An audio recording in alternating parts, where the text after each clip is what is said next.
Elaine Figgis is 34 and lives in York. She works part-time in a local bakery.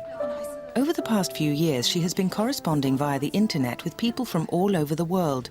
She refers to them as her global family. Her latest pen pal, however, has proved to be something special. Although they have never met, Elaine is about to travel alone to America, where they intend to marry. How long will you be away? Well, all in all, just over a week. But even that's caused a few disruptions. I've asked my friend Jackie to cover my line dancing classes.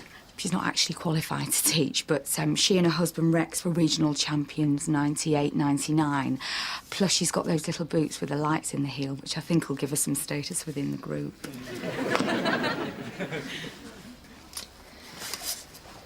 Jeremiah Wainwright III. That's his full title. And his other title, the title the media have given him, is... The Cleaver. That's right, yes. Unfortunately, a few very small-minded people have called him that. Jeremiah can't come to England, can he? He'll never be able to visit you in your bakery, because he's in Texas on death row, isn't he? If you want to call it death row. What would you call it?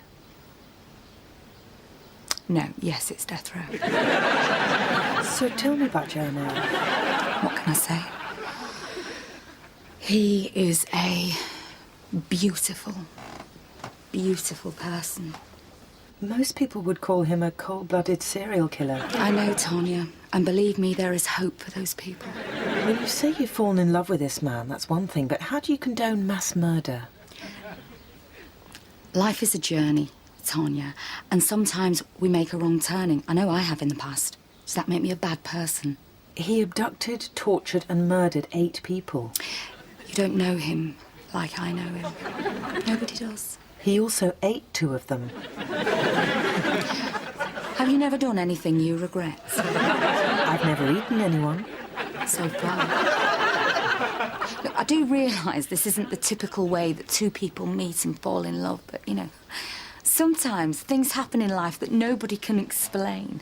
I mean, some people really can't believe it's not butter. Elaine, let's be honest. The man's a criminal. He's more than that. He's a cannibal. He's a dangerous lunatic. A serial killer who's been put on trial, found guilty, and is now incarcerated in a dirty, lonely prison cell waiting to be put to death. You're making it all sound a bit negative, Tanya. There's always too many ready to judge. When people hear about Jerry's chosen path, they can't wait to jump on the bandwagon. Oh, you're marrying a cannibal. Oh, he ate 2 people. No, he didn't. He ate a bit of one of them when he was a student, which is a time when most of us are experimenting with something new. I know for a fact my cousin once tried hashish. And you honestly think a man like this is capable of love? Not before.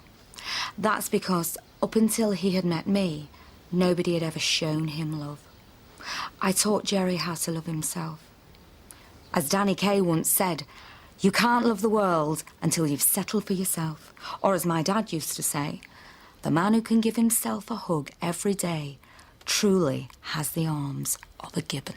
But, yeah, today I am Elaine Figgis. Tomorrow I shall be Mrs. Jeremiah Wainwright III. It's been a long wait. Hasn't always been easy, but it's definitely been worth it.